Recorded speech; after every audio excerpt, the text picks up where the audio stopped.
Bienvenue à tous, nous sommes ravis de vous accueillir sur La Voix du CDO, le podcast au cœur de la révolution numérique.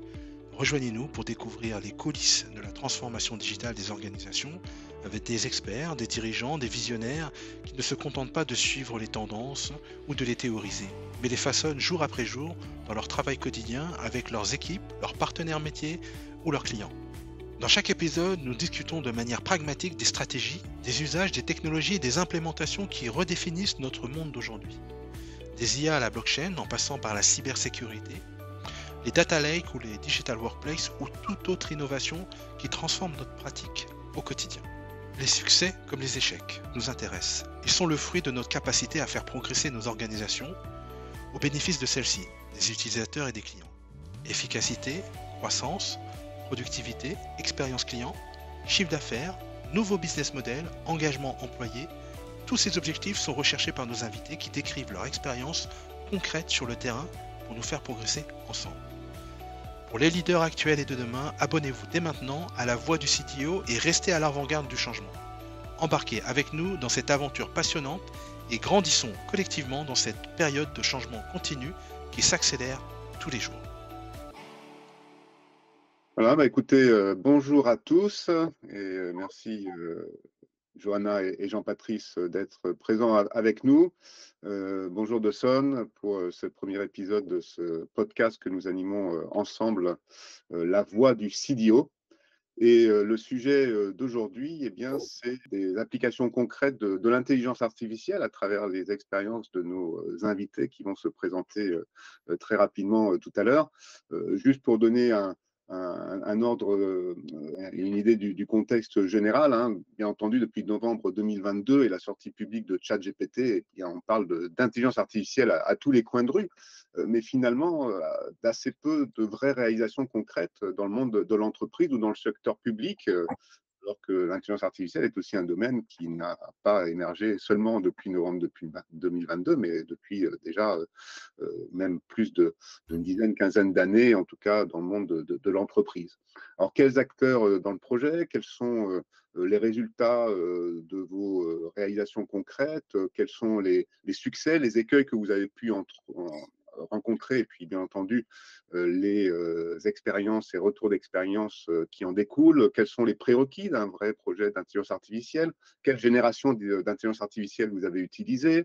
L'IA générative, celle dont on parle le plus récemment, est-elle un point de départ pour des déploiements en entreprise ou pas encore?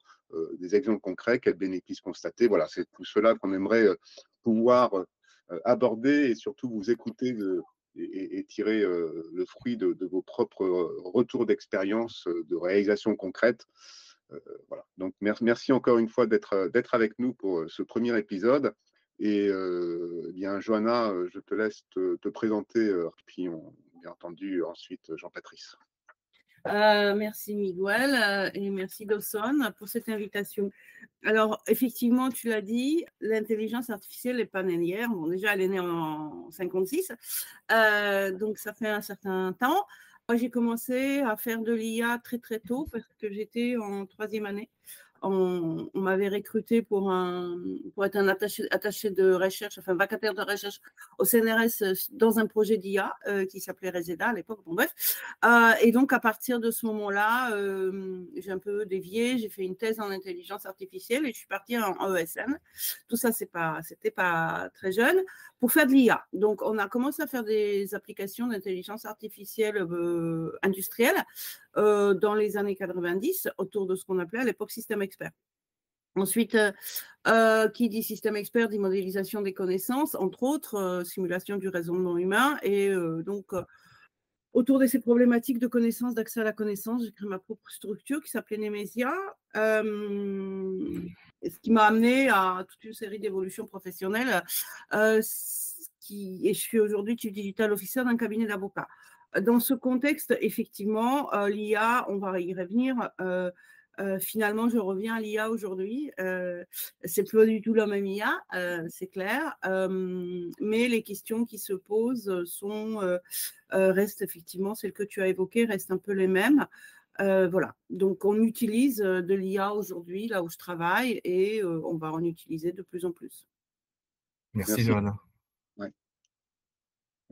Patrice. Patrice. Bonjour, merci également de m'avoir invité.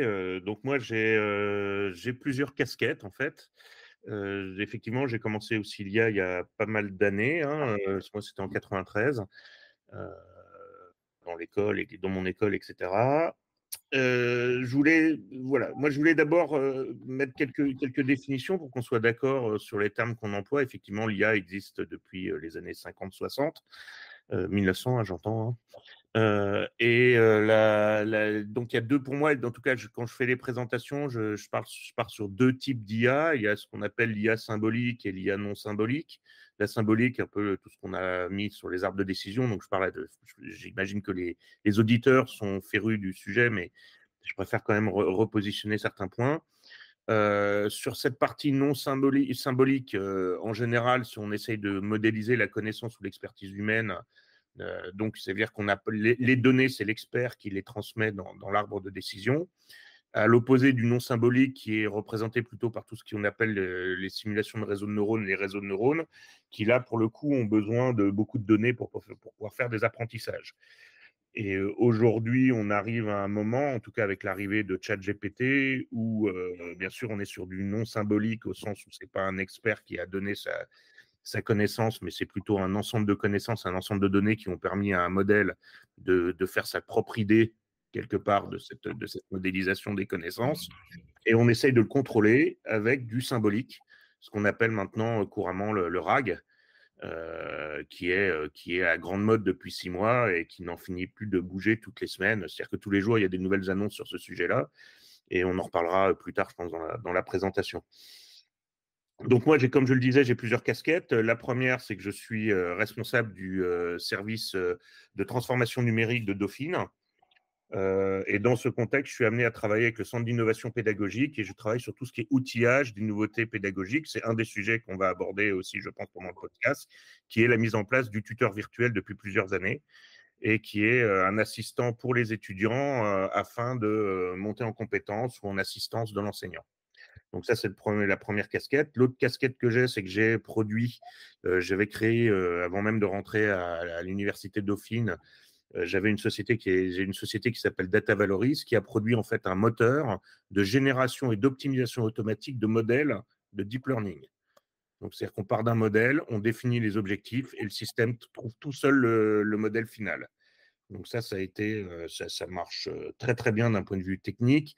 La difficulté qu'on rencontre, c'est plus que au final, il y a assez peu de data scientists ou d'équipes de data science qui fabriquent eux-mêmes leurs modèles. On est plus des consommateurs, des conso-acteurs, j'aurais tendance à dire, où il y a quelques producteurs de modèles et après, on récupère les modèles de quelqu'un, on espère, avec un peu de chance, pouvoir les corriger. Je ne vais pas rentrer tout de suite dans la polémique du data scientist alchimiste, mais on pourra en parler si c'est un sujet qui est intéressant. Et outre ce contexte-là, je fais partie du Hub Francia. Je suis membre du Hub Francia et je suis au comité éthique. Donc, tout ce qui est l'IA et éthique. Donc, il y a des livres blancs qui ont été produits par le Francia à ce sujet. Donc, là, il y a plein de discussions, y compris sur l'IA générative, sur tous ces axes-là. Voilà, je pense avoir fait un peu le tour de la présentation de mon background. Et je viens de finir, là, c'est plus pour la petite histoire, je viens de finir ma thèse. Donc, je suis jeune docteur. Bravo. Je crois qu'il n'y a que des docteurs autour de ce podcast, à l'exception de moi. Mais en tout cas, je suis impressionné par vos expériences et puis je suis très fier de pouvoir, à travers le podcast La Voix du CDO, pouvoir en faire bénéficier plein d'autres. Je suis ravi. Je vois qu'il y a de l'entrepreneuriat. Je vois que le sujet de l'IA, effectivement, je pense qu'en France, j'écoutais un expert qui disait qu'en fait, il y a quelques années, on était leader mondial de l'intelligence artificielle, ce qui n'est plus aujourd'hui le cas, mais on l'a été par nos chercheurs et par nos universitaires. Donc, on aura probablement un podcast de savoir est-ce qu'on est capable de revenir sur la scène internationale sur ces sujets-là. Voilà, Miguel, je crois qu'après, c'est le sujet de présenter les réalisations. Je te laisse la parole.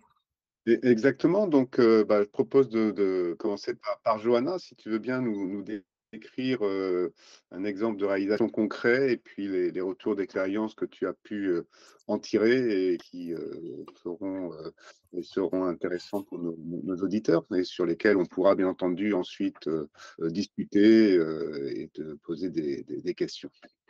Alors, je vais juste faire un retour effectivement sur les réalisations.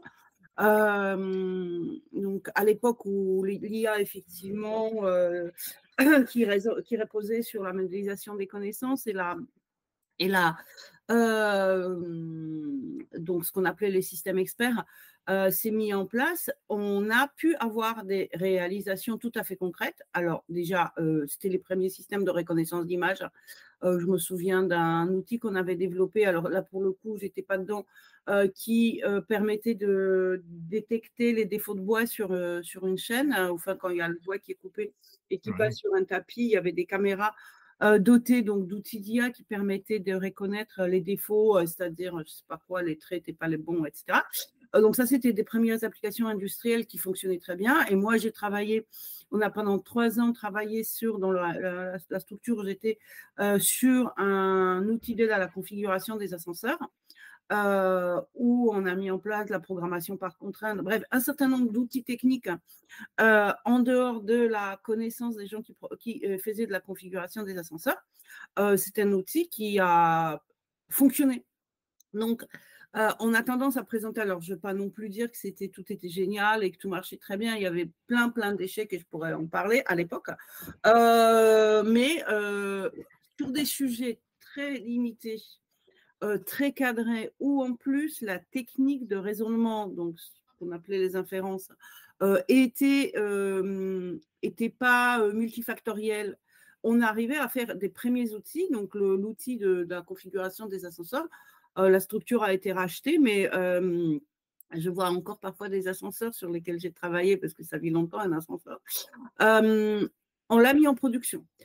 Donc là, les problématiques étaient, parce qu'on va les retrouver aujourd'hui différemment, ça a toujours été la question de la connaissance, c'est-à-dire d'où elle vient, qui l'a validée, et comment on fait pour éviter l'effet boîte noire dans les systèmes experts, c'est-à-dire je pose une question, j'ai une réponse, mais si moi, je n'ai pas les connaissances nécessaires, comment je fais pour juger la réponse? Je me rappelle très bien parce qu'on avait fait plein de travaux pour le commissariat à l'énergie atomique, vu qu'on en était une filiale, sur les systèmes experts. À un moment donné, les questions de validation de la connaissance, c'était des réunions à en plus finir. Moi, j'avais pris parti de dire, si un expert me dit que 2 plus 2 égale 5 et que ça fait marcher la boîte, moi, je ne suis pas là pour dire que ça fait 4. Si ça marche, si dans son univers, ça fonctionne.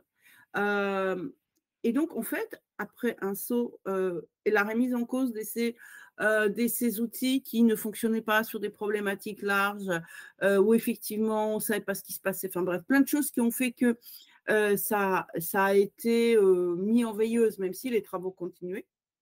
Aujourd'hui, moi, de mon point de vue, dans un contexte d'avocat, donc d'une expertise juridique que des gens achètent, et donc pour laquelle qu'ils veulent infaillible, et qu'ils veulent sûr, et par ailleurs pour laquelle les personnes ont des contraintes déontologiques très très fortes, parce que moi je peux dire, je sais pas, qu'il fait beau ou qu'il fait mauvais, ça porte pas trop à conséquence. Si un avocat vous dit que vous devez faire comme ça parce que c'est cela, bah, et si c'est pas le cas, lui il risque même pas sa réputation, mais vraiment c'est un risque professionnel par rapport à l'autre.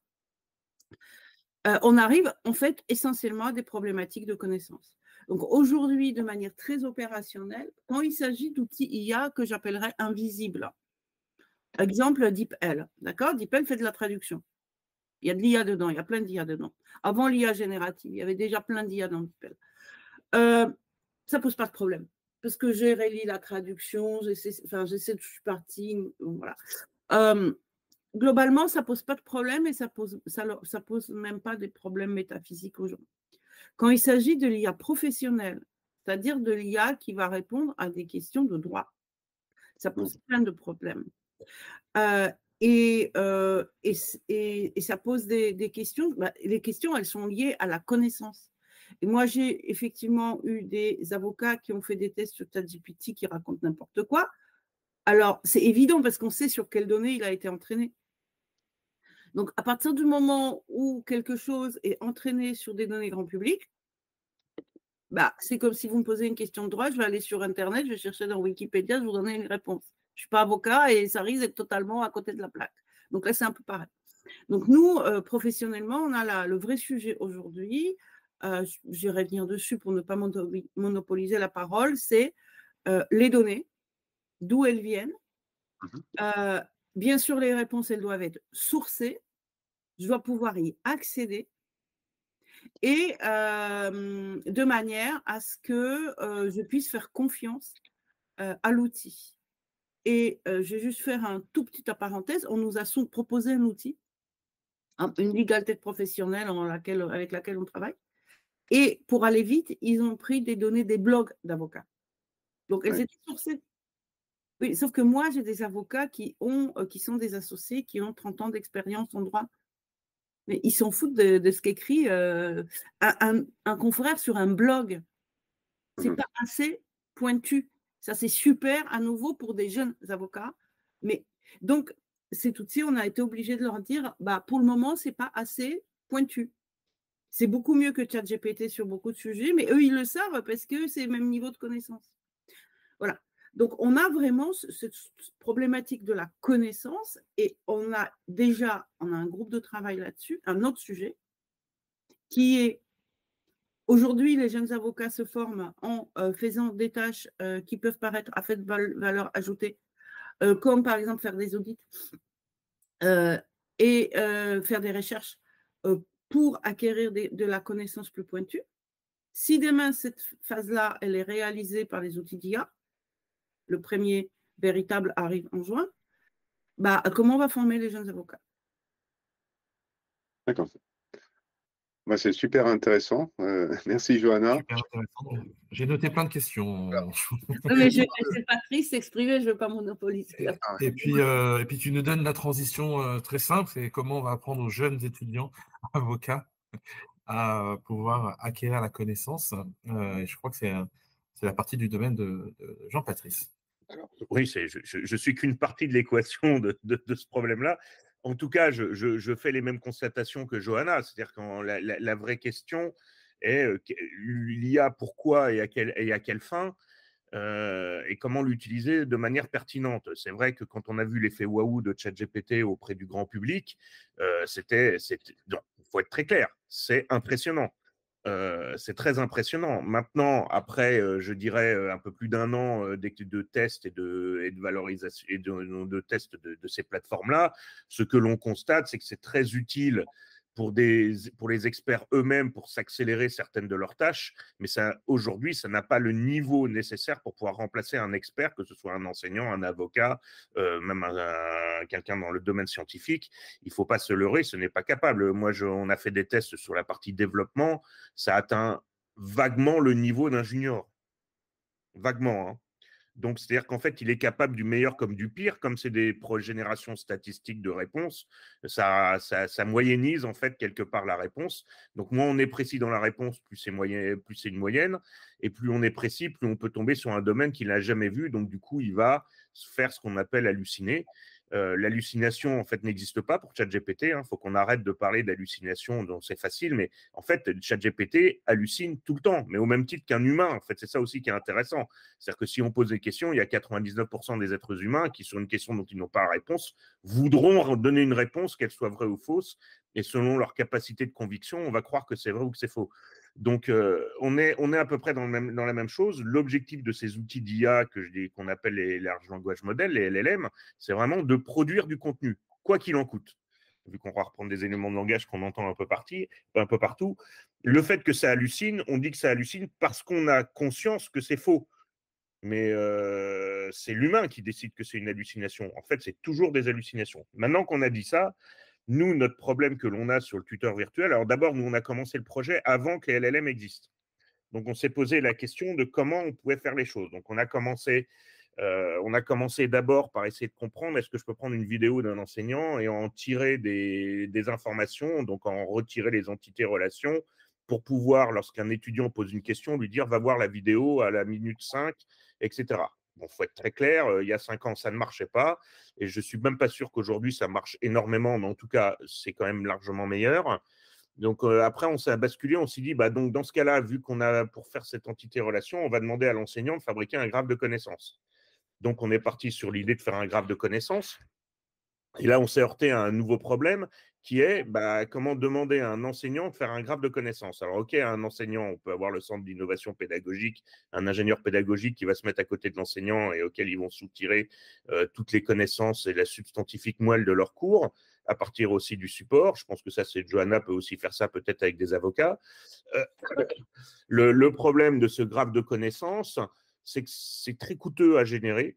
Et quand on a 5000 cours à donner, comme par exemple à Dauphine où on en a plus, on ne peut pas passer 2 semaines par cours à générer ce graphe de connaissances. Donc, on s'est heurté pas tellement en fait à une impossibilité fonctionnelle de faire un chatbot pour les étudiants et pour leur proposer des recommandations. Ça, on a réussi à le faire. La difficulté a été de comment je généralise et j'industrialise cet axe-là. Et ça a été un gros problème jusqu'à ChatGPT. Alors après, voilà, on est en train d'expérimenter sur cette partie-là. Donc ça, c'est le problème. Voilà, ça, c'était le problème côté enseignant. Côté utilisateur et étudiant, le problème que l'on a eu, c'est comment donner des informations pertinentes au moment où l'étudiant en a besoin. Et ça aussi, c'est un problème. C'est-à-dire qu'en fait, on s'est heurté à un deuxième problème avec les étudiants, qui était de dire, si c'est pour me donner des recommandations sur un cours que je suis capable d'aller voir dans Moodle ou dans un PDF, je n'ai pas besoin d'une intelligence artificielle. Je suis assez grand pour aller chercher moi-même et lire des documents.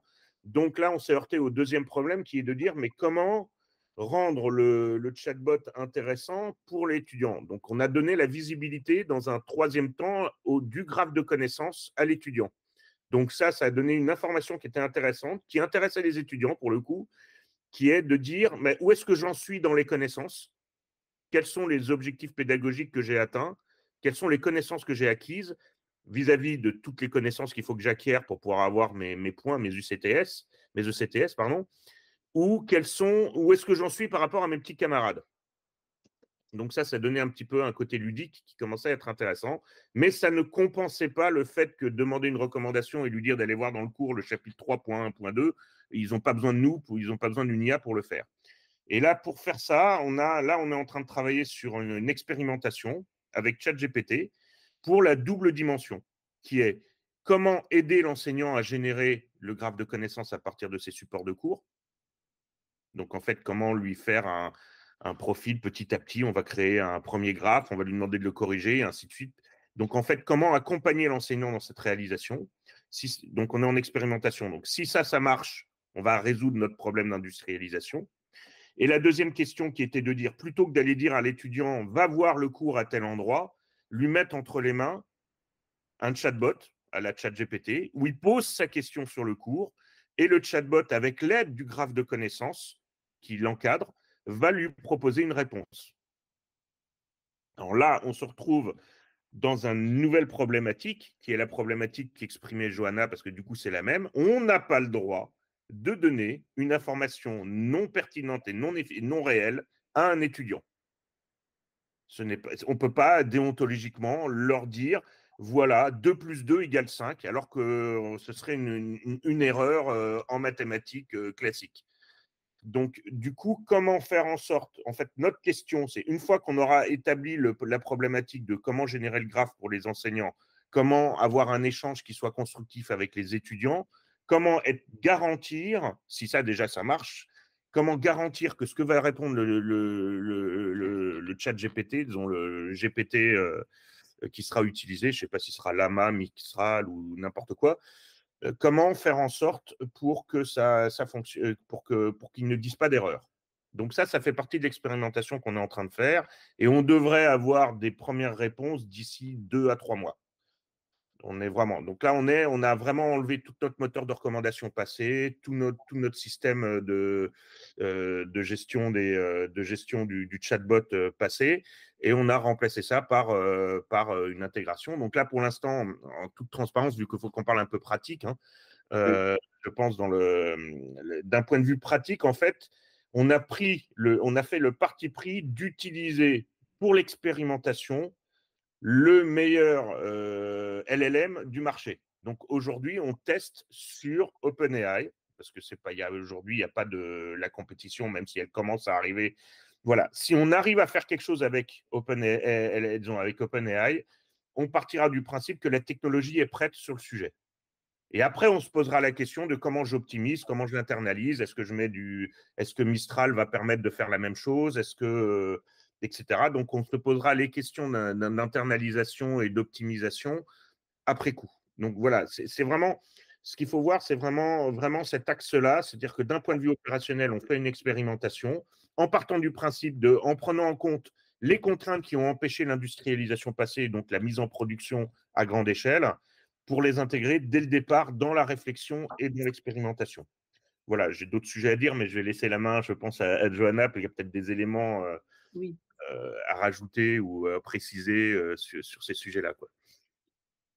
Donc, si je peux effectivement rebondir rapidement, c'est à quoi me fait penser ce que dit Patrice. Effectivement, je reviens un peu, ça a l'air d'être un mantra, mais pour moi, la question centrale, elle est celle de la connaissance du point de vue de l'utilisateur. Oui. Du point de vue du technicien, il est évident que les questions seront beaucoup plus techniques sur la manière d'entraîner, sur les technologies utilisées, sur la quantité d'interventions humaines, etc. Du point de vue de l'utilisateur, c'est vraiment quelles sources sont utilisées, comment s'entraîner, mais pas trop parce qu'ils ne comprennent pas assez, ces questions-là. Donc, pour rebondir là-dessus, moi, j'ai mis en place une première IA, en fait, qui est une IA qui ne connaît pas le droit, c'est-à-dire qui est une IA que j'appellerais syntaxique. Mais elle est entraînée sur uniquement notre fond documentaire. Et donc, c'est une aide, c'est un outil d'aide à la rédaction de l'avocat qui est entraîné, qui sont sur nos données internes pour pouvoir aller chercher dynamiquement des éléments d'information issus de notre base de données qui est une GED qui a 40 ans, enfin qui a l'âge du cabinet. Donc, pourquoi? Parce que là, on est vraiment sur la question d'usage et la question du besoin. Avant que j'arrive au cabinet, il y a eu toute une période où les cabinets ont fait ce qu'on appelait des closiers. Donc, ça va être en parallèle de ce que disait Patrice. Donc, des gens qui travaillent déjà à 10 à 12 heures par jour se réunissaient le samedi matin pour dire ces clauses-là, elles sont bien et c'est ça qu'il faut qu'on utilise. Et ces clauses-là, elles ne sont pas bien. Résultat, vous avez un changement de politique, vous avez la loi Pacte qui arrive, et votre closier, il est mort. Parce qu'il y a eu tellement, en particulier dans notre cas, comme on fait beaucoup d'IMO, la loi Pacte a modifié tellement de choses que tout le closier qui s'avait fait était mort. Donc ça, c'est version 1. Et version 2, pendant 6 mois, vous ne touchez pas à votre closier, bon, ou un an, au bout d'un an, il est aussi partiellement mort. Donc là, c'est le fait de mettre un investissement en temps et en énergie colossale pour élaborer quelque chose comme, eux, dans leur jargon, appellent closier, dont on parlait de base de connaissances, de référentiels, de ce qu'on veut, mais c'est l'idée. Il va être statique. En fait, ça va pas fonctionner. Ça fonctionne au sens où on arrive à un résultat, mais ça fonctionne pas dans la durée. Donc, on a bien des connaissances qui sont archi-validées, etc. Sauf que des gens, elles ne vivent pas. Et il n'y a pas d'énergie pour le faire vivre. Donc là, l'outil qu'on a mis en place, dès qu'on rajoute un document dans la GED, ce qu'on fait quotidiennement, en fait, il va être intégré par cet outil. Et donc, chaque fois qu'on rédige une clause, si je rédige une clause de 4 forces majeures, je vais écrire 4 forces majeures. Il va proposer toutes les clauses de la base 1. Qui la repéraient, c'est-à-dire globalement toutes celles qui existent dans notre base, qu'on peut trier, filtrer, etc. Et à partir de ce moment-là, je vais pouvoir faire un certain nombre d'opérations, copier, coller, corriger, écrire, et voire même lui demander via ChatGPT de me donner des idées de rédaction sur cette clause. Et là, en fait, moi, je pense que j'ai atteint un peu mon Graal, qui est une base de connaissances dynamique, puisque si demain la loi change, il va y avoir des nouvelles clauses qui vont arriver. Et on peut faire des playlists de clauses, c'est-à-dire qu'on peut les taguer. Donc, si je veux dire cette clause-là, bah, je ne veux surtout pas que vous l'utilisiez, je mets une pastille rouge. Les gens qui ont le droit de mettre des pastilles sont clairement identifiés. Donc, j'ai mes référents connaissances qui mettent des pastilles et de cette manière-là, mes jeunes avocats et mes stagiaires, parce qu'il ne faut pas oublier qu'on a tous les 6 mois, on a une trentaine de stagiaires, hein, c'est assez conséquent. Savent ce qu'ils peuvent utiliser, ce qu'ils ne peuvent pas utiliser, ou les oranges, les pastilles oranges sur lesquelles je dois poser des questions. Donc là, effectivement, on a eu l'opportunité, grâce à cet outil qui est très récent sur le marché, de traiter cette question-là de manière différente que ce qu'évoque Patrice, parce que les problématiques sont différentes, et parce que les avocats rédigent, si c'était du PowerPoint par exemple, parce que les cours c'est souvent en PowerPoint, donc on ne pourrait pas le faire aussi facilement que lorsque c'est du Word. Et lorsque la structure du document est quand même entre guillemets, relativement normée. Donc voilà, donc ça m'a fait rebondir sur, à ce que disait Patrice sur effectivement la constitution d'un référentiel, qui est un vrai sujet, et je pense que là, on a, nous, trouvé la réponse, en tout cas, qui est satisfaisante. Mais c'est aussi parce que l'outil, l'IA utilisée est une IA agnostique sur le domaine, complètement agnostique. Donc, elle ne va pas répondre. Si je lui dis donne-moi la meilleure clause en cas de force majeure, bah, il ne sait pas ce que c'est qu'une meilleure clause qu'une autre. Si je lui demande de me trouver une clause compatible avec la loi machin, bah, il ne va pas le savoir non plus. En revanche, effectivement, sur une base essentiellement statistique, il va m'extraire statistico-syntaxique qui va m'extraire les clauses sur un sujet donné.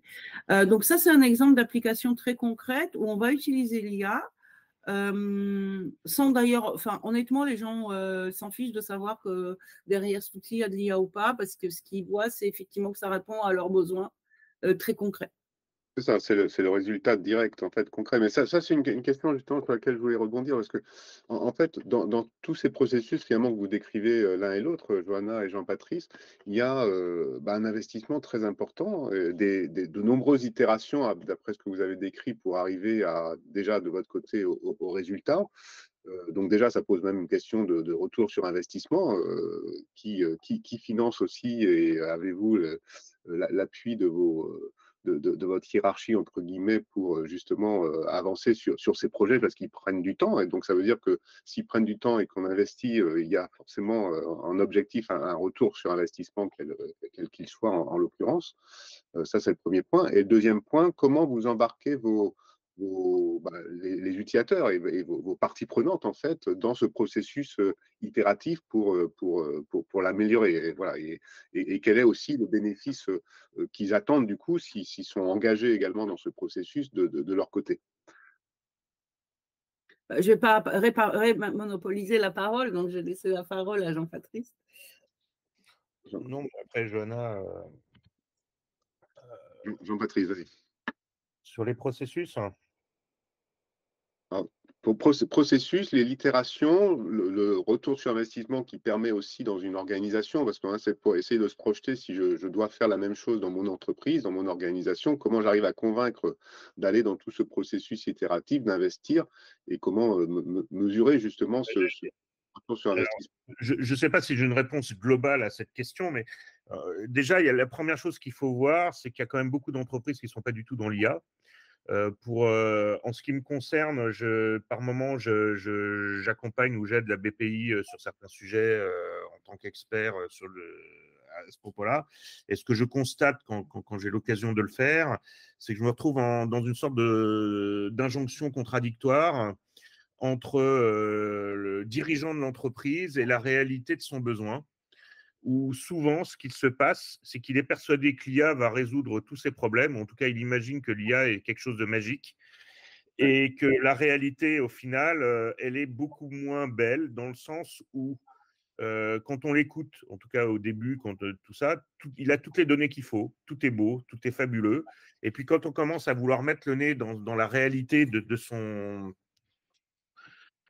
projet ou de ses projets, on s'aperçoit qu'en fait, soit il n'y a pas de données, et je dirais que c'est presque ce qu'il y a de mieux, soit il a des données qui sont corrompues, on va dire, allez, au mieux incomplètes. Et là, je suis gentil. Et donc, dans ces conditions-là, on se retrouve dans un certain nombre de grandes difficultés à pouvoir faire comprendre que ce qui est magique ne l'est pas tant que ça et que ça va coûter très cher. Parce qu'il faut être très clair, remettre des données d'équerre, ça coûte une fortune. Donc, et ça, c'est le premier problème. Après, pour ce qui est du ROI, bah, il y a du ROI théorique et on sait très bien quand on fait de la transformation, la durée de la transformation coûte beaucoup plus cher que le gain que le gain immédiat qu'on imagine en tirer. Donc ça aussi, alors quand je dis ça coûte cher en temps en fait. Hein. Si j'ai besoin de faire un graphe de connaissances, parce que je parle de graphe de connaissances, parce que souvent quand on n'a pas de données, on est obligé d'aboutir sur une base de données, une base de connaissances. Et ben, dans ce cas-là, on se retrouve quand même souvent avec des coûts qui dépassent en fait l'idée qui s'en font. Et il y a vraiment besoin d'une montée en maturation. Alors là, on va discuter, je pense que nos auditeurs sont plutôt des CDO, donc ils sont confrontés tous les jours à ce problème-là. Donc j'ai l'impression, je pense que j'enfonce un certain nombre de portes ouvertes sur le sujet. Mais bon, il y a ça. Effectivement, l'arrivée de ChatGPT a un peu changé la donne dans le sens où les gens sont persuadés, une fois de plus, que c'est magique et que ça va répondre à toutes leurs questions en mettant juste un chatbot et en prenant un abonnement à OpenAI et à quelques API. Là aussi, ils se retrouvent vite sur des problématiques où ce qui va les aider à corriger leur email avant de l'envoyer, ce que Microsoft a bien compris d'ailleurs en mettant son copilote, ce qui va corriger ou aider, je dirais, la personne dans son quotidien sur des petites tâches individuelles, devient beaucoup plus complexe quand il s'agit de le mettre au niveau de l'entreprise et quand il s'agit de devoir donner des réponses, à l'instar de ce qui s'est passé sur, je crois que c'est Air Canada, qui s'est retrouvé un peu bloqué parce qu'il y a un chatbot qui a dit quelque chose qui était contraire aux conditions générales de vente à un de ses clients, ou encore le Crédit Mutuel où le chatbot il est parti en live, je ne sais plus sur quel sujet. Donc dès qu'on va commencer à mettre c'est-à-dire que tant qu'on l'utilise pour du B2B ou en tout cas pour son utilisation interne et que c'est un expert qui est à la commande et qui décide in fine, ça ne pose pas de souci. Dès qu'on va commencer à mettre ce genre d'outils entre les mains des utilisateurs, dits clients ou consommateurs, et là, les problèmes sont les mêmes que ce que l'on rencontre sur moi. Je n'ai pas le droit de faire des erreurs quand j'en donne un conseil à un étudiant, ou Johanna n'a pas le droit de faire d'erreurs quand elle dit faut utiliser l'ordonnance du 4 janvier 2000 machin pour dire ça, et ça se trouve, c'est faux. Et là, on se retrouve, en fait, ça, c'est le principe de réalité de ça. Et après, ce qu'on retrouve aussi d'un point de vue processus, c'est que les gens ne comprennent pas ce que c'est que de l'IA générative. Et on ne peut pas leur en vouloir, parce que je pense qu'aucun expert ne comprend réellement ce qui se passe, en toute transparence. J'aime bien faire un peu de polémique sur le sujet. Tous les data scientists, experts, docteurs en IA, etc., quand on travaille sur des réseaux de neurones aujourd'hui, surtout la taille des réseaux de neurones, OK, on comprend comment est constitué un des neurones qui est dedans, on comprend unitairement ce que ça fait, mais avec la combinatoire qui sont derrière, les experts ne sont même pas d'accord pour savoir si ChatGPT a une forme de conscience ou pas, ou de compréhension déjà de ce qu'il fait. Si on fait du comportementalisme, on ne peut pas nier qu'il a une certaine compréhension des échanges. Si on prend, voilà, donc là, c'est là où on commence à rentrer dans l'effet alchimiste, où on est en train de manipuler des choses dont on n'a pas de mathématiques derrière qui permettent de consolider ou d'assurer la sécurité de ce qui est en train de faire. Je ne parle même pas des données qui ont servi à l'apprentissage, des biais qui sont dedans. Là, je parle juste que des modèles qui sont utilisés, quand on est, je ne sais plus combien, il y a de milliards de paramètres qui sont dans ces modèles-là, la combinatoire, on ne sait pas ce qu'elle va donner. On ne sait pas quel est l'effet d'échelle. Est-ce qu'on va passer un seuil? À quel moment on va passer un seuil? Effectivement, on peut comprendre ce que fait. L'exemple souvent, c'est on peut comprendre comment marche une formule de chimie. Mais quand on les met tout ensemble, etc., ça forme des cellules et après, ça forme un être humain. Et on est d'accord que la molécule chimique n'a aucune conscience, où on ne pouvait pas prédire que ça allait faire un être humain derrière. Alors maintenant, on a de la biologie, on essaie de rationaliser, mais aujourd'hui, en IA, on est aveugle. C'est-à-dire que là, tout le monde avance de manière aveugle.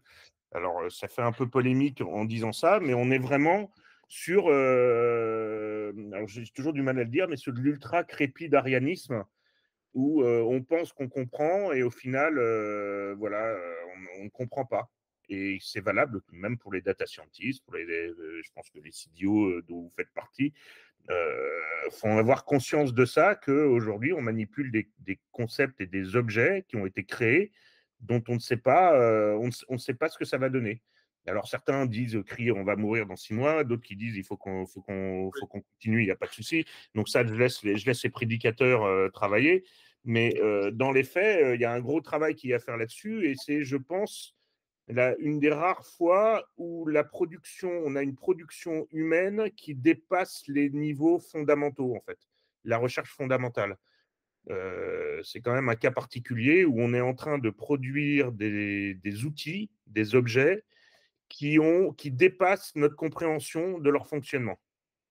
Et Oui, qui un peu marchent. comme si tu faisais un peu tout seul, en fait, entre guillemets, et qui pouvait, entre guillemets, nous échapper. Mais il y a quand même une sorte de secret sauce, quand même, puisqu'il y a quand même un certain nombre d'équipes qui ont l'air quand même de maîtriser ces sujets, ou en tout cas les paramètres de ces sujets.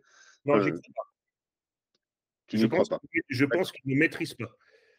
La combinatoire est tellement élevée que je pense qu'ils ne maîtrisent pas. Ils font du comportementalisme. Quand on parlait d'explicabilité tout à l'heure, Johanna en parlait, il dit il faut qu'on comprenne les sources, qu'on comprenne que ce soit explicable, etc. Dans les réseaux de neurones, aujourd'hui, quand quelqu'un parle d'explicabilité, il ne sait pas comment ça fonctionne, il analyse comment ça se comporte. Donc, en fait, ce n'est pas de l'explicabilité qu'on a, c'est du comportementalisme. Il arrive à reproduire une sorte de comportement, en fait. Par exemple, ceux qui fabriquent Mistral ou Claude, etc., ils arrivent à reproduire le mécanisme que, si on prend historiquement OpenAI, en tout cas sorti en premier, ils arrivent à le reproduire parce qu'ils ont des modèles qui sont quand même maintenant pratiquement aussi performants. Donc, ça veut dire qu'on arrive bien à le reproduire, alors que plein d'autres équipes n'y arrivent pas. Mais ce n'est pas parce qu'on peut reproduire. Oui, c'est pas qu'ils n'y arrivent pas, c'est qu'ils n'ont pas les moyens d'y arriver.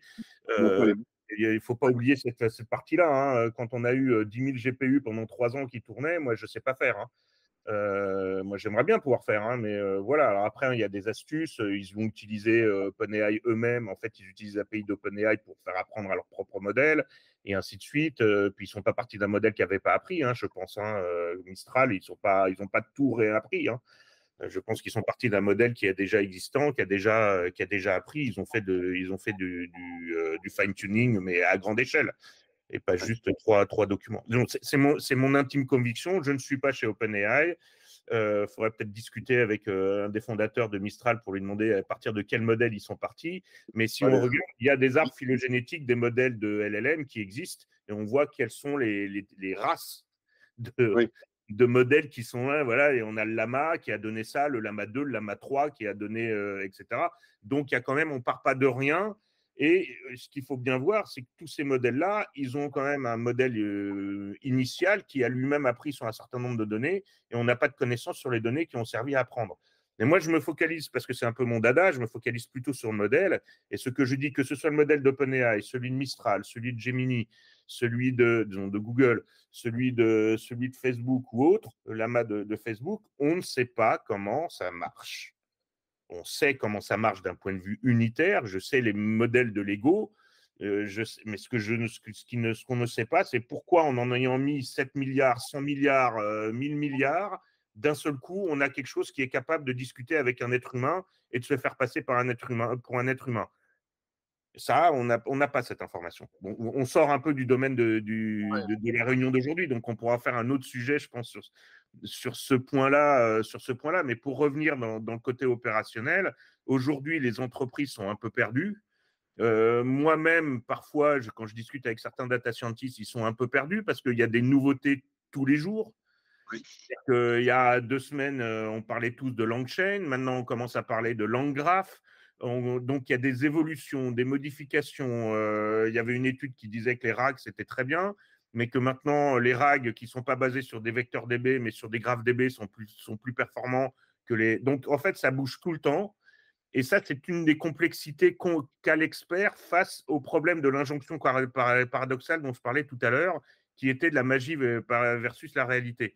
C'est-à-dire que le temps joue pour le data scientist, mais le problème, c'est qu'on demande tout de suite des résultats qui soient performants. Oui, alors je reviens du coup à ma question. Est-ce que ça ne rassure pas forcément des décideurs, ce discours?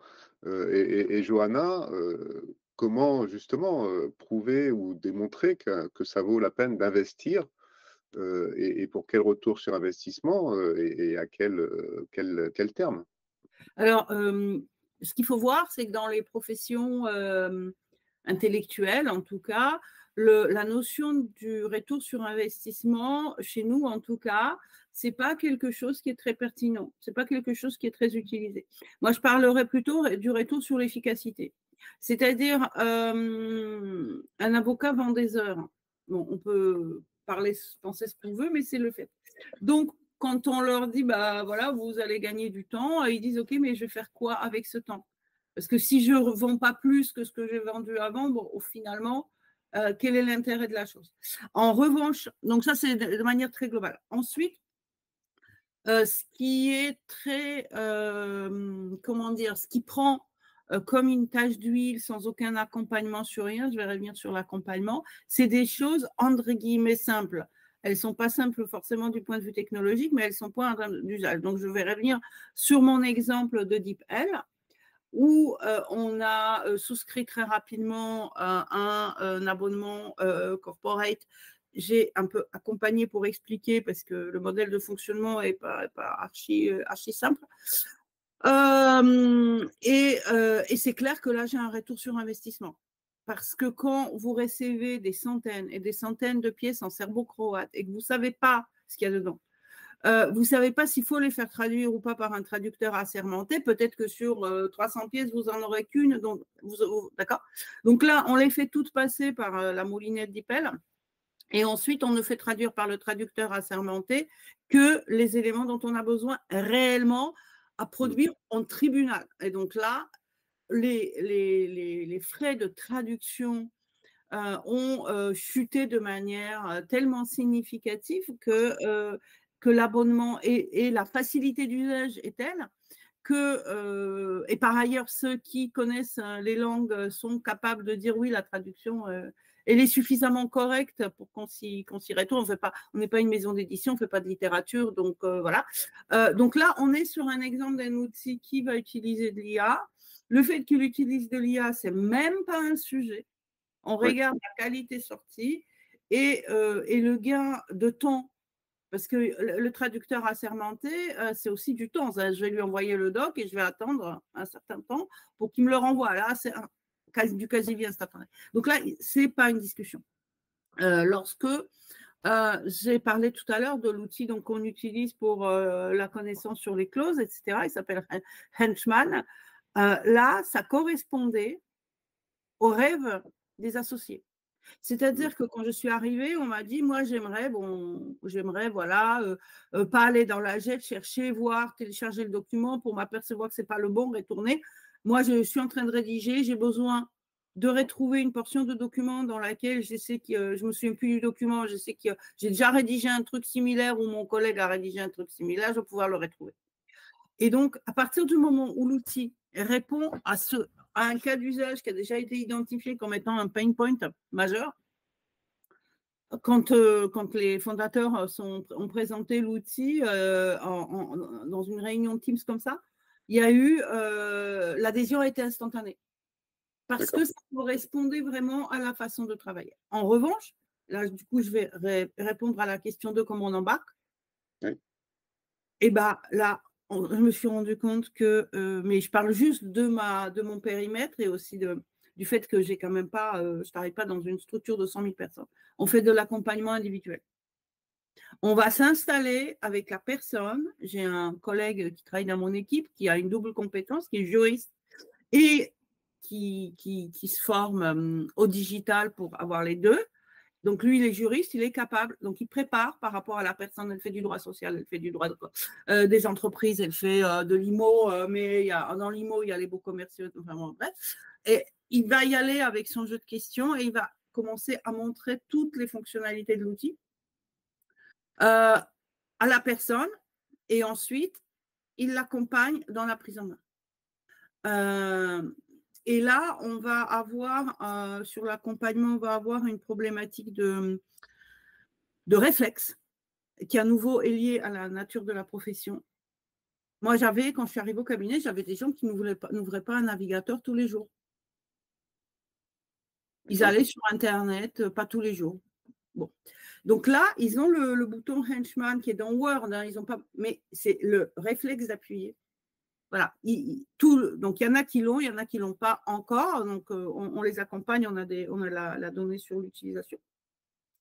Mais globalement, on y est arrivé, parce que quand on a fait des présentations Teams, ça donnait rien en termes d'usage.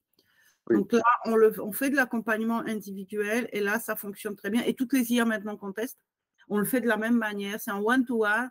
On dit, on va vous prendre une demi-heure. C'est archi préparé à l'avance. C'est entre 12h30 et 1h. Enfin bref, de manière à leur vraiment prendre le moins de temps possible. On prépare tout et quand on arrive en situation de test, ils n'ont plus qu'à poser leurs questions. Ils nous voient faire et donc tout de suite après, ils ont plein de questions qui leur viennent à l'esprit. Là, on va tester Copilote sur l'audit d'Ebo, c'est pareil.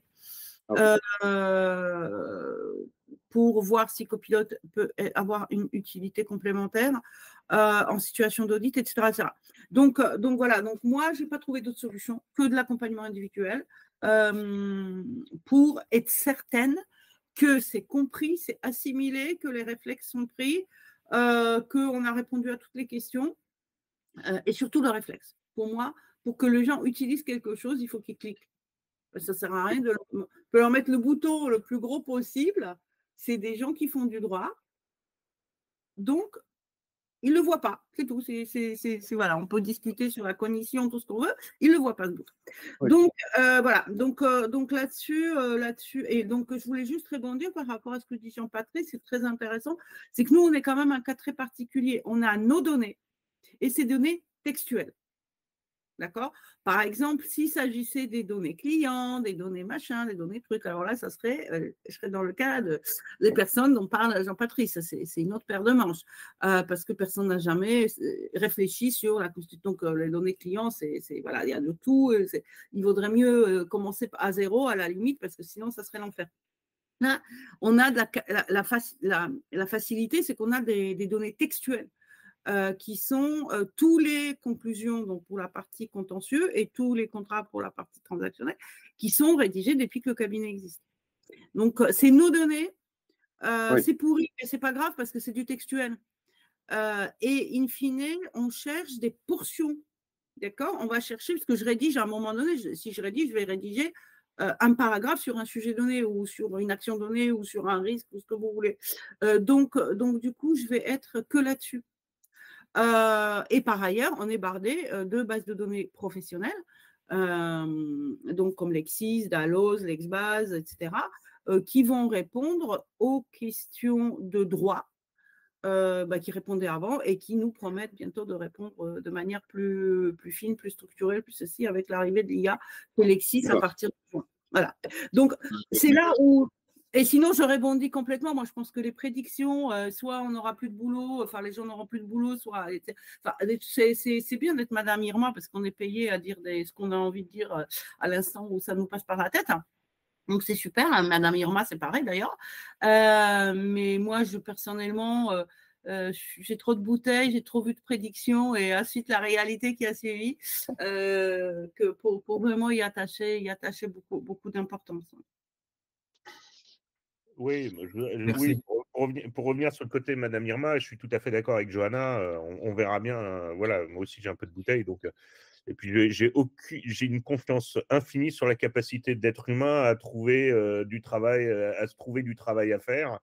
Donc ça, je pense qu'il y aura toujours. Regardez, il y a bien eu les prompt managers qui sont arrivés, puis qui n'existent quasiment plus parce que maintenant avec le RAG, hop, ça a été le métier le plus rapide à émerger et à disparaître.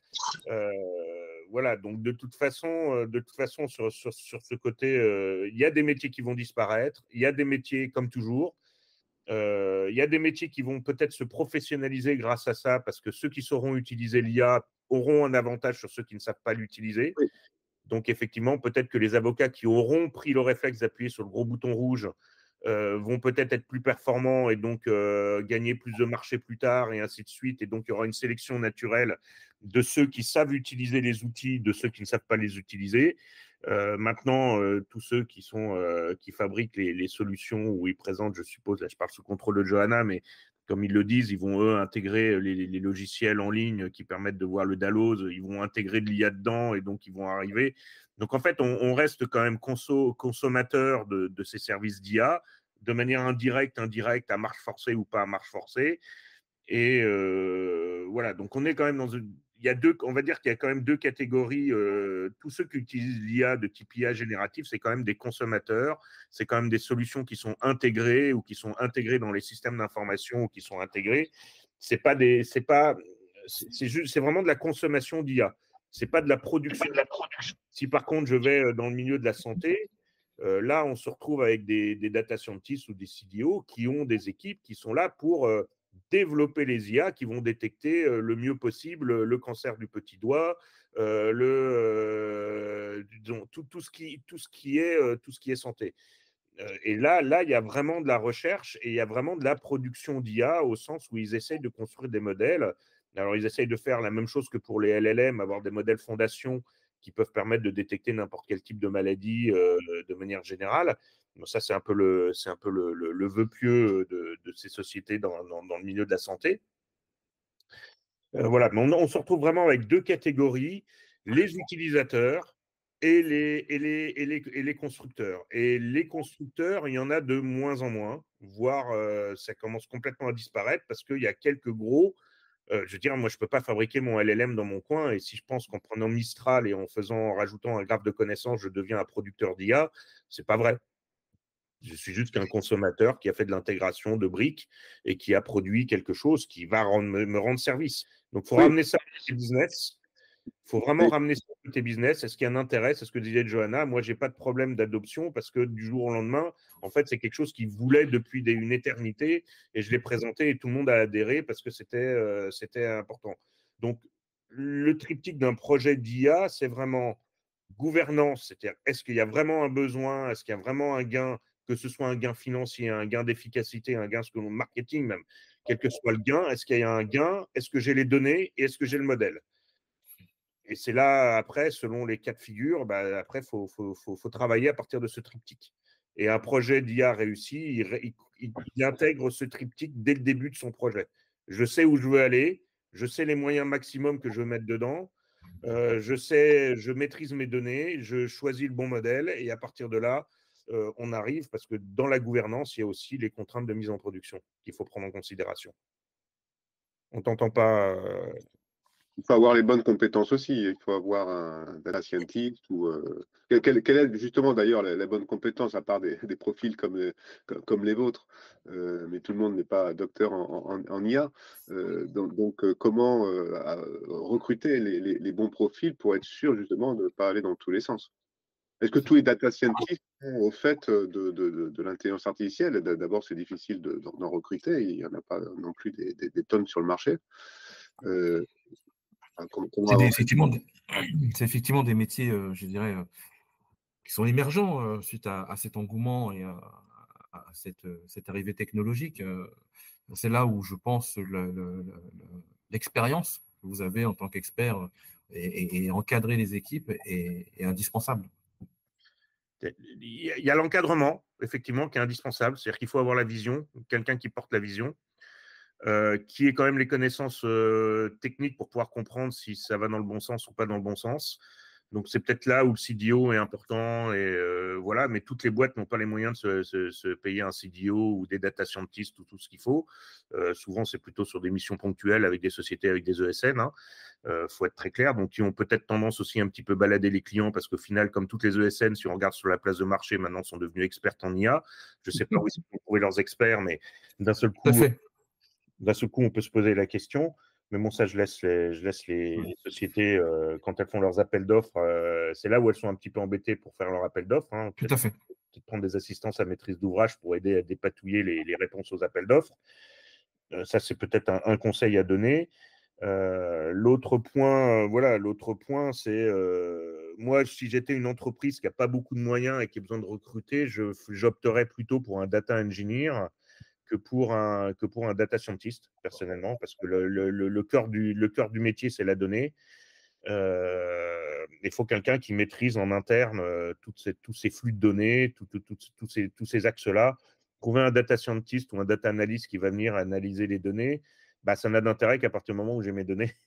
Donc, une fois de plus, on en revient à la base. Hein. Après, sur des données textuelles, effectivement, la problématique n'est pas forcément la même que sur des données clients. Voilà, donc aujourd'hui, ça dépend du type d'IA qu'on veut mettre en place. Si c'est juste améliorer mon quotidien de mon expert ou de mes experts, effectivement, la question, c'est de se poser, est-ce que j'ai pas déjà des IA sur étagère qui vont m'aider? On parlait de DeepL tout à l'heure, on parlait de Copilot, on parle aussi des solutions métiers spécialisées qui ont intérêt, voilà, comme le Dalloz à fournir des IA, etc., comme Apple ou Google qui fournissent Siri, OK Google et toutes les joyeusetés. Donc là, voilà, est-ce qu'on a besoin d'aller plus loin que d'être juste un consommateur d'IA dans son bien-là? Et là, la question que doit se poser peut-être le CDO, mais plutôt le patron de l'entreprise, c'est où est-ce qu'est mon cœur de métier et qu'est-ce qui va me différencier de ma concurrence? Qu'est-ce qui va faire que ça va être différent? Parce que tous les cabinets d'avocats sont capables d'utiliser DeepL. Tous les cabinets, je prends l'exemple des avocats parce qu'il y a Johanna qui est là, tout le monde va utiliser l'abonnement Dalloz. Est-ce que moi, si je dois aller plus loin sur l'IA, quel est mon niveau? Qu'est-ce que je dois faire que les autres ne font pas ou ne feront pas? Et c'est là où il y aura peut-être des différences dans le futur parce que tout le monde utilisera Copilot, tout le monde utilisera DeepL, tout le monde utilisera ça. Donc, ce n'est pas un élément différenciant. Donc, tant que ce n'est pas différenciant, j'aurais tendance à dire utiliser les outils du marché, ce qui est sur étagère. Il n'y a pas forcément de valeur ajoutée. Maintenant, qu'est-ce qui va me différencier, moi, en tant qu'entreprise, de l'autre entreprise qui est derrière?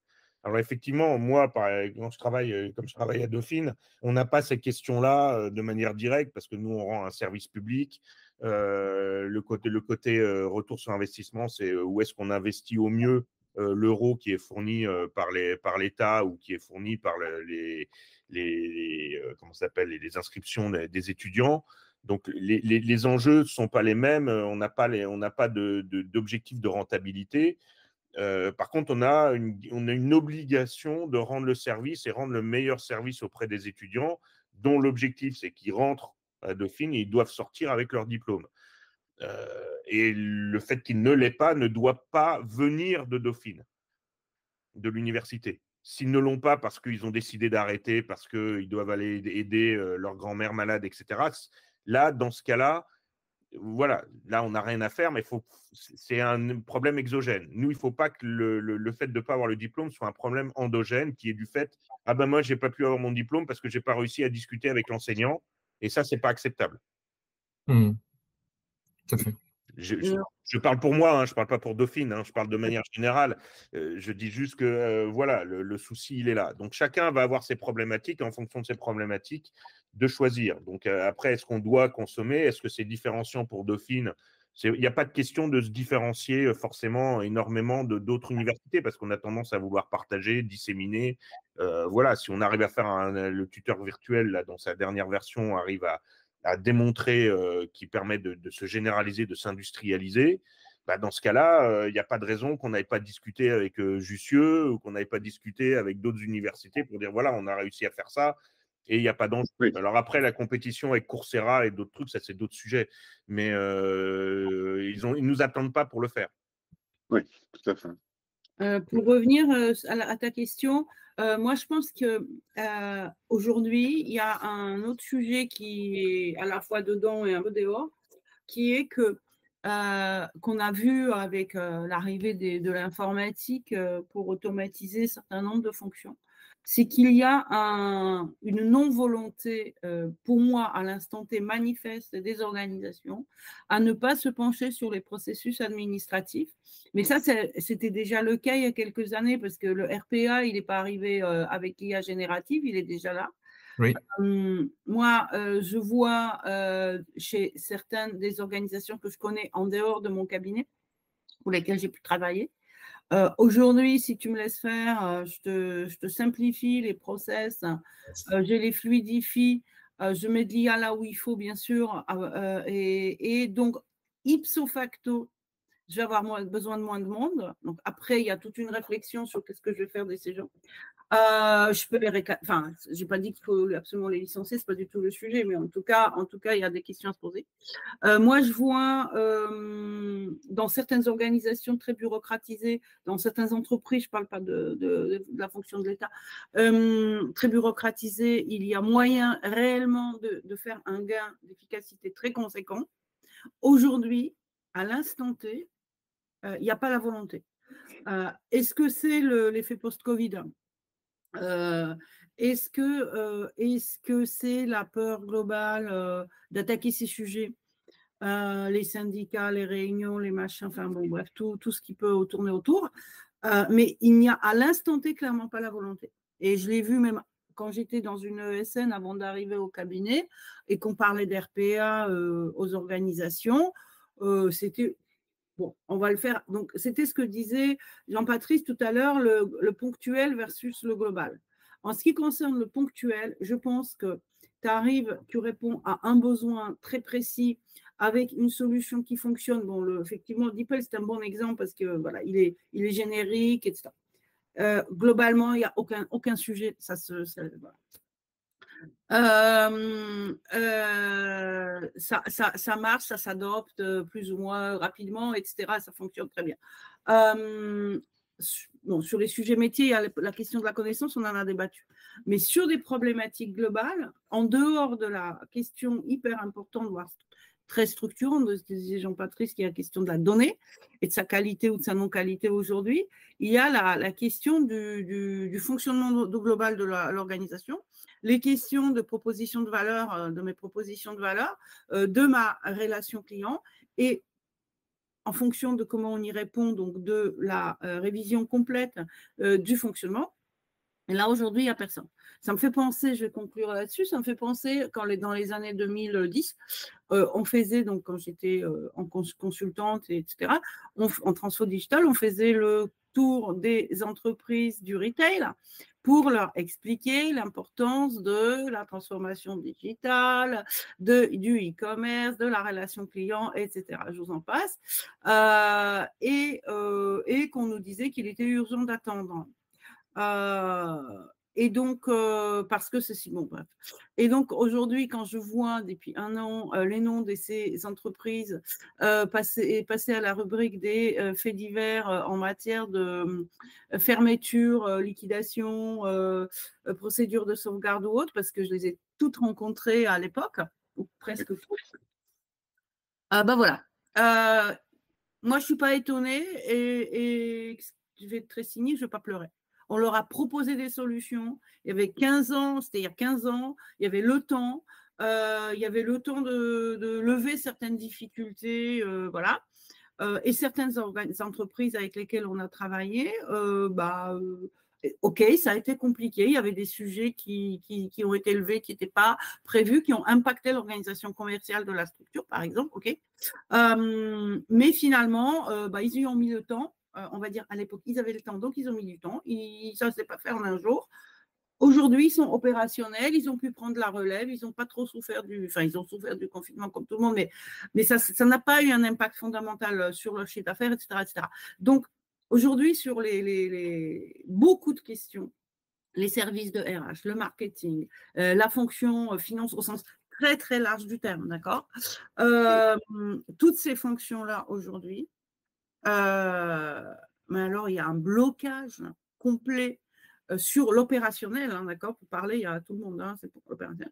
Et là, ceux qui s'y mettront, il y a un coût, il y a un ticket d'entrée, il y a l'acquisition d'expertise, il y a le fait d'être accompagné par des bonnes personnes qui sont peu nombreuses, donc coûteuses. Il y a le fait d'embaucher des bons profils, idem. Il y a l'impact sur les process, il y a l'impact sur les ressources humaines qu'il faut former, réformer, reskiller. Je suis d'accord, hein, c'est pas magique. En revanche, ceux qui le feront commenceront aujourd'hui, dans 5 ans, ils seront prêts. Oui, et ce qui est très important dans ce que tu as dit, avec ton retour d'expérience sur le retail, et j'ai vécu la même chose dans d'autres domaines, c'est que si on ne le fait pas, c'est dans 5 ans ou 10 à 15 ans qu'on en verra les conséquences, en fait. C'est ça. Et après, on viendra pleurer. Et je ne vais pas donner de nom, mais comme je vous ai dit, ils ont tous fait l'actualité. Je me rappelle des discussions 2010, 2011, etc., où c'était des trucs, mais de toute manière, notre marque, notre machin, notre positionnement. On ne va quand même pas aller sur des marketplaces se mêler à un tel. Donc, et aujourd'hui, c'est les articles sur la catastrophe industrielle, etc. Mais ces gens-là, ils l'ont provoqué, cette catastrophe. Alors, bien sûr, tout le monde n'aurait pas survécu parce qu'il y a d'autres éléments. Il y a la mode d'adéquation par rapport au marché qui évolue, etc. Mais ils ne seraient probablement pas tous dans la situation où ils sont carrément obligés de fermer. Il y a ce sujet-là, effectivement, cette approche globale de ce qu'est une transformation numérique et comment on initie, comment on le planifie financièrement, hein, sur 5 ans, sur peut-être plus, hein, pour ceux qui ont les moyens. Et les sujets, tu as évoqué dans sa globalité, Johanna, je te rejoins totalement. Après, je pense qu'il y a encore d'autres sujets complémentaires.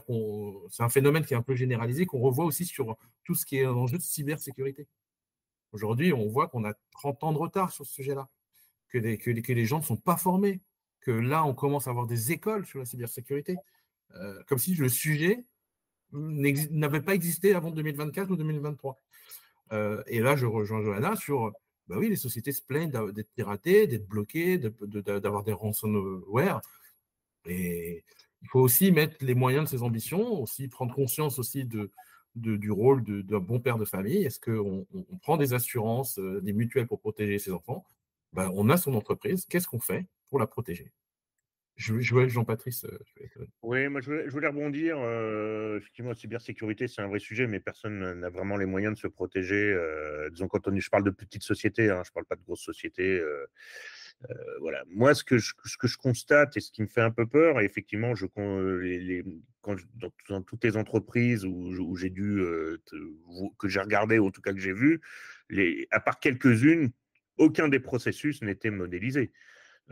On est sur du processus implicite, souvent imposé par l'outil qui a été mis en place. Donc, il y a un processus implicite ou imposé par l'outil de CRM ou par l'outil de je ne sais pas quoi qui, lui, impose un certain nombre de choses. Oui. Mais les processus ne sont pas modélisés. On avait travaillé, et là, je parle sous contrôle de Miguel, à une époque pour une administration française où j'avais modélisé les 70 processus ou aidé à modéliser les 70 processus d'accueil du citoyen dans une mairie.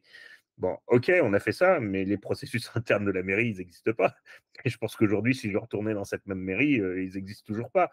Donc, en fait, il y a un souci. Et moi, ce qui m'inquiète, parce que pour revenir à l'IA, ce qui m'inquiète, c'est que je pense que les dirigeants, ou en tout cas ceux qui décident, imaginent que l'IA va résoudre tous leurs problèmes, y compris leurs problèmes organisationnels. Tout à fait. Et ça, c'est un vrai danger parce que ça va les pousser à l'inaction en imaginant que quand ils vont se mettre à l'IA ou parce qu'ils vont prendre une prestation d'aide grâce au dispositif, parce que moi je travaille aussi avec les BPI sur ce sujet-là, sur le dispositif là, 2030 où il y a des subventions de 50 à 80% par l'État pour mettre en place de l'IA, ils vont imaginer qu'en faisant ça, ça va résoudre tous leurs problèmes organisationnels. Alors, peut-être pas qu'ils exprimeront de cette façon-là, mais en tout cas, quand on fait les interviews, quand on fait des entretiens avec eux, on voit bien que leurs attentes, et j'en reviens toujours à cette magie versus réalité, quoi, où leurs attentes, en fait, sont dans 80% pas des besoins d'IA. Ce n'est pas des problèmes d'IA, c'est des problèmes organisationnels, de processus, etc. Et l'IA n'est qu'un élément parmi d'autres, c'est un outil, quoi. Est-ce que j'ai besoin de mettre une IA alors que j'ai la formule mathématique? Non, je ne vais pas mettre d'IA, je vais mettre la formule, je la connais.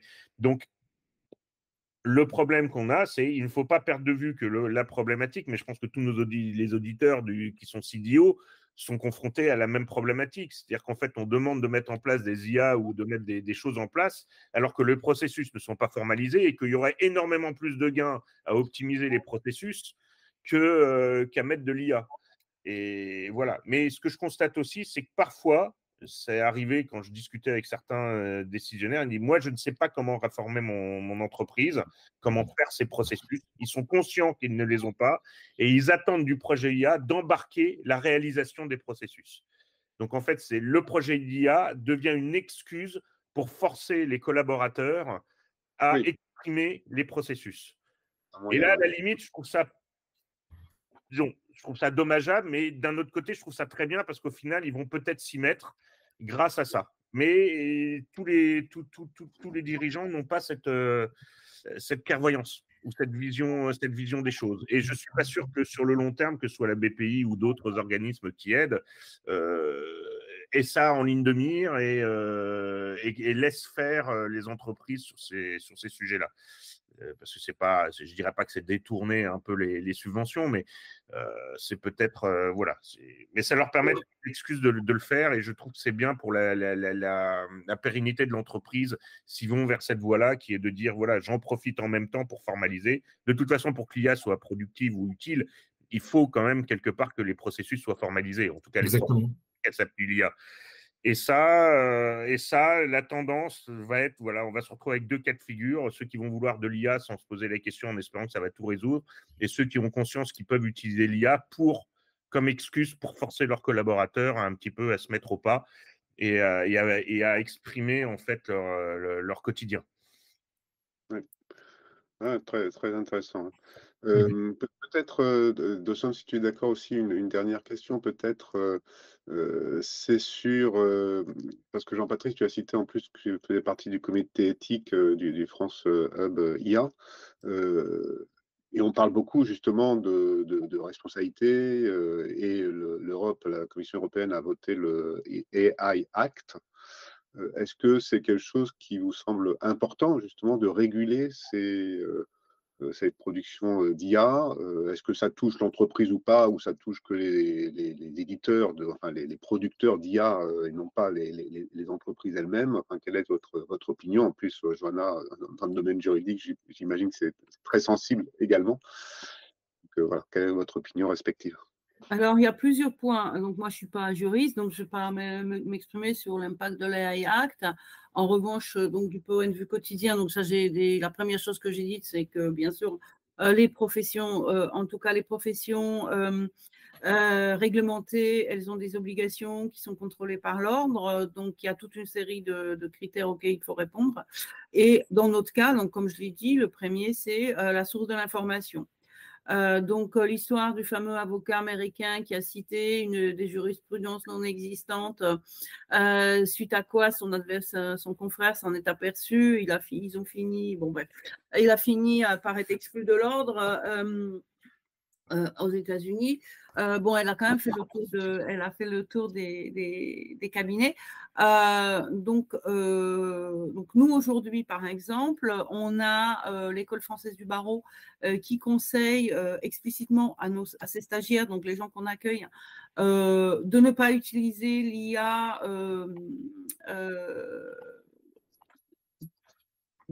général, enfin style ChatGPT, du tout. Nous, on a la même politique, c'est-à-dire que en fait le problème des IA génératives qui sont pas professionnelles, c'est que elles avalent toute la donnée qu'on leur donne.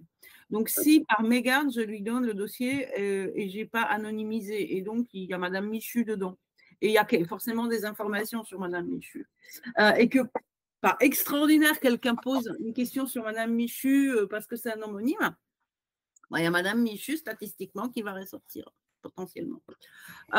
Donc, je peux mettre potentiellement sur la place publique des données qui sont hyper confidentielles. Il y a l'aspect RGPD qui joue aussi.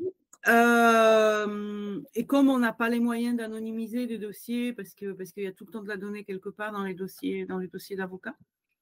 Donc, d'où cette politique de dire je prends des outils, je sais où l'information est stockée. Donc, dans le cas de celui dont je parlais, Henchman, l'information est chez nous, parce que c'est la nôtre. Dans le cas de l'IA de LexisNexis, il s'engage à ne pas garder les informations sur les dossiers qu'on va leur soumettre.